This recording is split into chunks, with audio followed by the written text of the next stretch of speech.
Hace rato. Hay varios días que... 3 días. La tercera es vencida, ¿no? La tercera es la vencida. Sí, bueno. Buenos días, Presidenta. ¿Cómo estás? Bien, gracias. Me llamo Enrique Brandao Johnson, yo soy de Suecia, periodista, soy corresponsal en América Latina de Dagens Nyheter, que significa Diario de Noticias, que es el periódico más grande de Suecia, Escandinavia. Yo vivo en Brasil y por eso yo hablo portuñol, así. Ajá. Pero espero que me entienda. Hace 4 años asistí la mañanera aquí con López Obrador y preguntéle así, ¿cuál es la relación de él con Trump? Ahora quería saber cómo es su relación con el presidente de Estados Unidos. Porque quiero saber así, cómo su encuentra el balance entre defender al pueblo mexicano, pero al mismo tiempo mantener una relación buena con el gobierno de Trump. México y Estados Unidos somos países vecinos y hay una larga historia de relación entre nuestros países, desde la invasión estadounidense que se llevó la mitad de nuestro territorio, hasta muchos otros episodios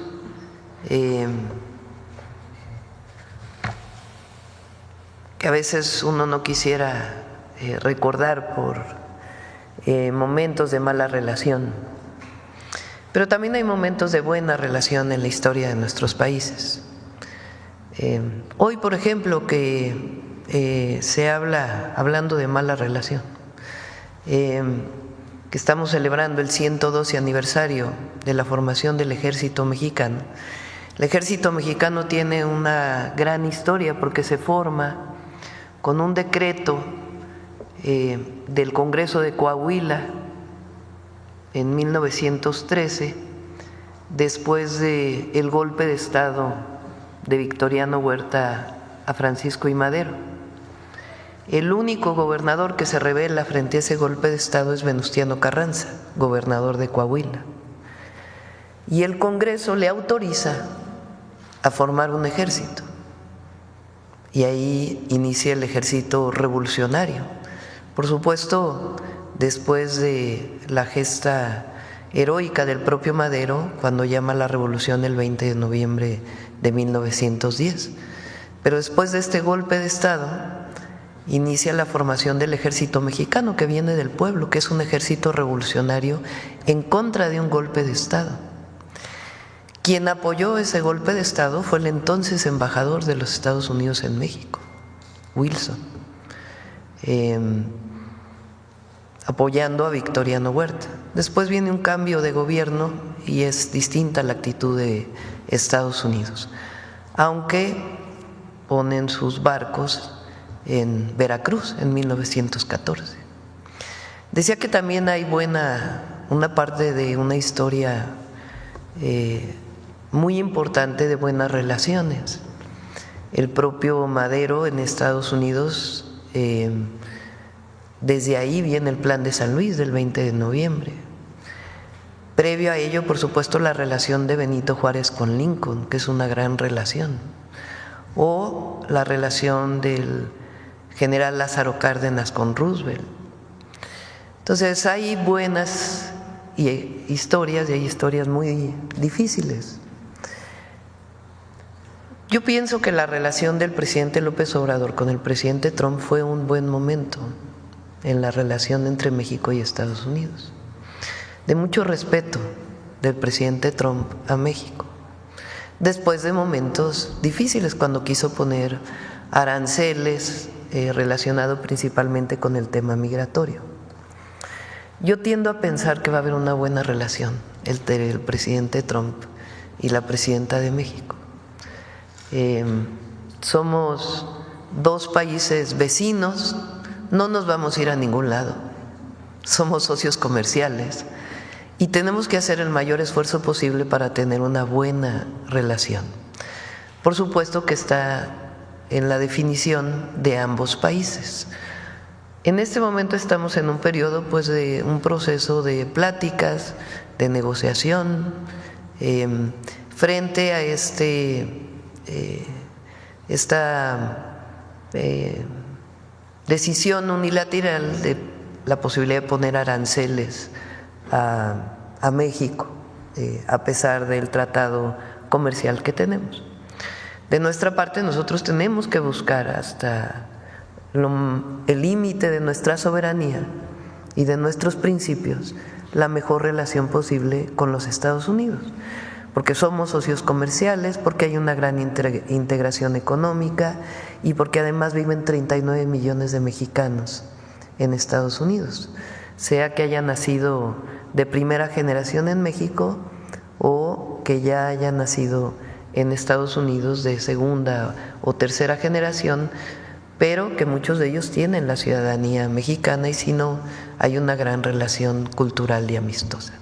Aprovecho de una vez que preguntas esto por este tema que salió en los medios ayer y hoy, de estos vuelos de drones, que por cierto, hay que decirlo, viene de una nota del New York Times, que después recupera CNN y otras agencias de noticias internacionales.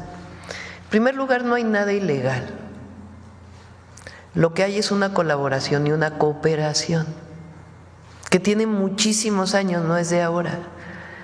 Porque ¿por qué sale en el New York Times? A ver, vamos por partes. La primera, estos vuelos son parte de coordinación, aquí está el almirante secretario, colaboraciones que se hacen desde hace muchos años entre el gobierno de Estados Unidos y el gobierno de México, y muchas veces esa petición, o más bien, todas las veces es bajo petición del gobierno de México, de colaboración, de información para poder atender condiciones de seguridad en marcos de colaboración que están establecidas principalmente entre las Fuerzas Armadas de México y distintas instituciones del gobierno de los Estados Unidos.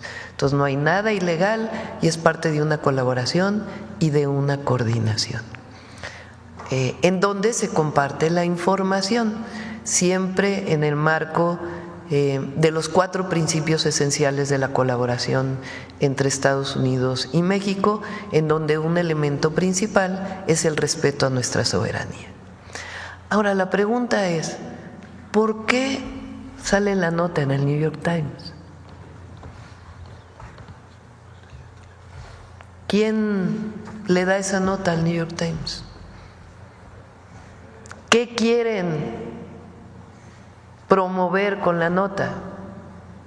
Y todos los corifeos que se desatan en medios mexicanos o en la oposición, como diciendo, es que la presidenta de México es débil, tuvo que ceder frente a espionaje del gobierno de los Estados Unidos, hay violación a la soberanía, cuando en realidad es un protocolo de coordinación y colaboración que existe desde hace años entre el gobierno de Estados Unidos y México. No nos van a debilitar, primero porque tenemos principios y para nosotros la soberanía es un principio, no es negociable. Segundo, porque siempre decimos la verdad, nunca escondemos nada. Nosotros tenemos 3 principios: no mentir, no robar y no traicionar al pueblo.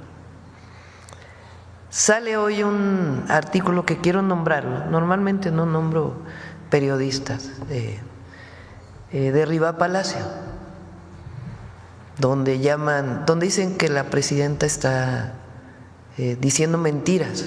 A ver si me pones esa partecita, porque vale la pena, porque si bien es ridículo, irrisorio, esto quiere decir, fíjense, lo asevera el artículo de Riva Palacio, llanamente que sí hay operaciones de espionaje sobre territorio mexicano. ¿De dónde lo saca? Contrario a lo que aseguraron la presidenta y el secretario de la Defensa. No hay ninguna operación ilícita y es parte de una colaboración y una coordinación que existe desde hace años en nuestro país, y muchos de estos vuelos son a petición del gobierno de México para solicitar tecnologías que México puede no tener, y que se hicieron con el conocimiento y autorización del gobierno.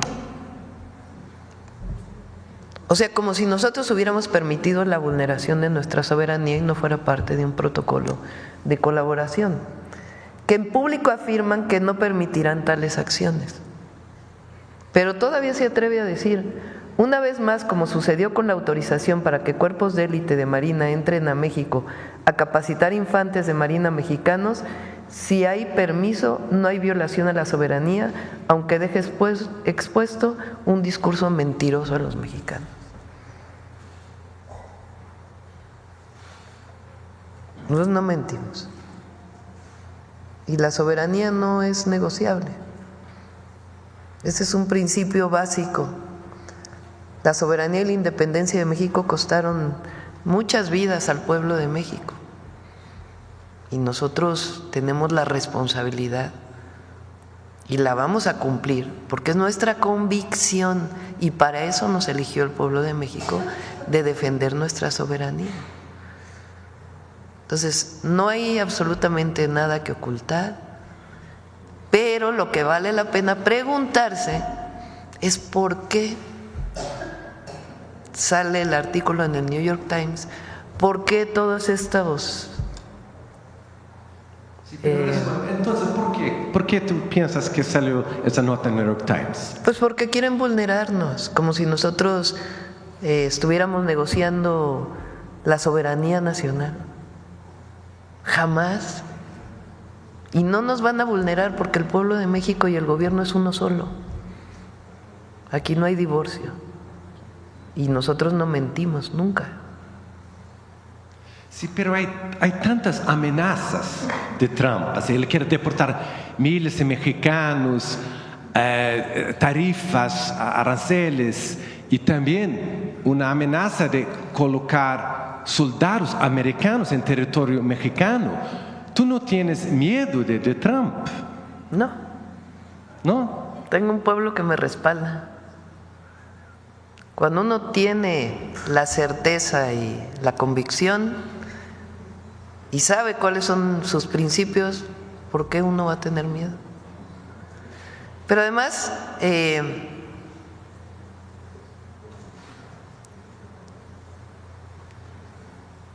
una cosa también es, el presidente Trump tiene su manera de expresarse. Entonces, primero hay en este momento diálogo. Y nosotros no vamos a permitir nunca que se vulnere la soberanía. Y si llegara a vulnerarse, hay un pueblo entero para defender a su patria. Sí. Y otra cosa, esa amenaza de Trump de colocar los cárteles en lista de organización terroristas, ¿cuál va a ser, si esa va a pasar? ¿Cuál va a ser su respuesta de esa cosa? ¿Qué va a hacer si Trump coloca eso en la lista de terroristas?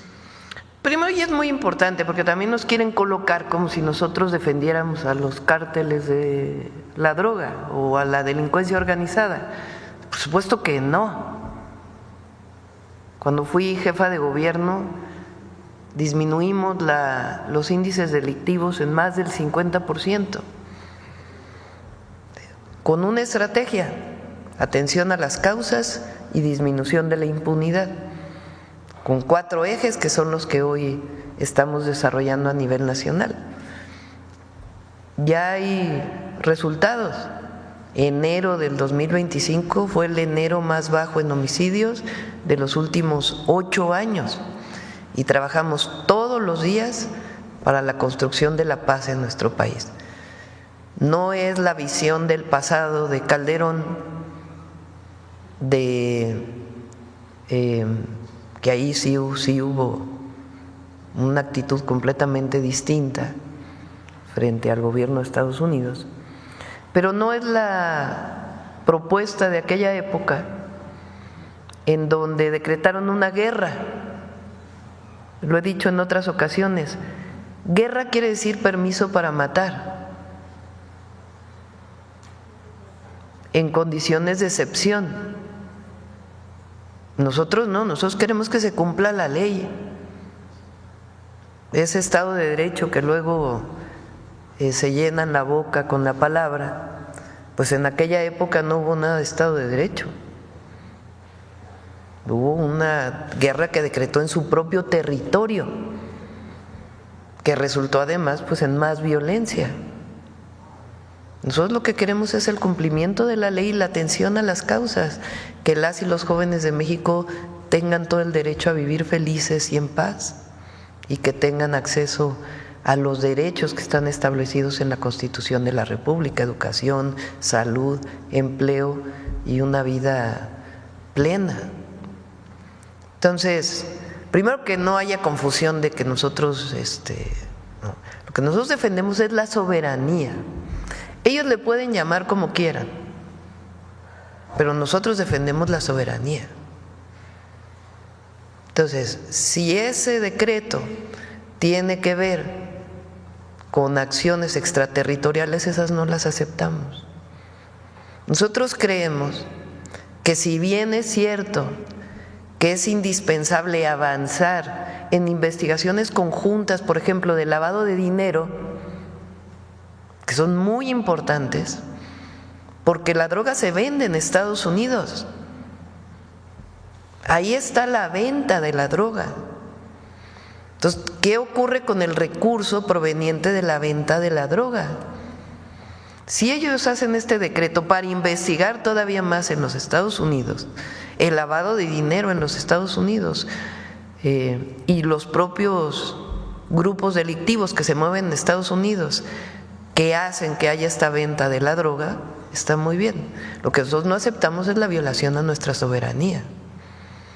Entonces, por eso es colaboración, coordinación, sin subordinación, sin intervencionismo, sin injerencismo. Coordinación, colaboración en el marco de los 4 principios. Almirante, ¿por qué no nos dice cuáles son los 4 principios que se desarrollan? Sí, tenemos en el tema de seguridad 4 principios que no son renunciables. El primero tiene que ver con la responsabilidad compartida, es decir, que reconocemos que el problema es de ambos lados de la frontera y que tenemos que actuar de manera coordinada y colaborativa. El segundo es la confianza mutua, es decir, que lo que acordamos lo cumplimos y que no nos traicionamos. La tercera tiene que ver con la cooperación y no la subordinación, es decir, podemos trabajar juntos, podemos hacer operaciones con ayuda de ellos y de nosotros en diferentes ámbitos, pero jamás las fuerzas mexicanas se van a subordinar a los Estados Unidos. Y por último, el respeto a la soberanía, que no es renunciable. Son los 4 principios que rigen la cooperación en materia de seguridad con los Estados Unidos. Bueno, la última pregunta aquí. Suecia es un país muy feminista, le canta a usted así. Yo quiero saber así, porque en Suecia, en la afuera, personas están viendo México como un país muy machista, así. Pero tú tienes una aprobación de más de 80%. ¿Cómo es de ser presidenta en México? ¿Cuáles fueron las dificultades de ser mujer presidenta? ¿O cuáles fueron las avantajes, las cosas buenas? Gracias. Creo que hubo algo que caló mucho en nuestro pueblo y en el momento político. Nosotros, en nuestro movimiento, decidimos quién iba a ser. En México había una historia de que el presidente nombraba por dedazo al siguiente o al candidato del partido al que pertenecía. Aquí se rompió esa costumbre, y el presidente López Obrador dijo que sea por encuesta quien decida, que el pueblo decida quién va a representar en su momento a Morena en la elección. En esa encuesta participamos 6 personas, 5 hombres y 1 mujer.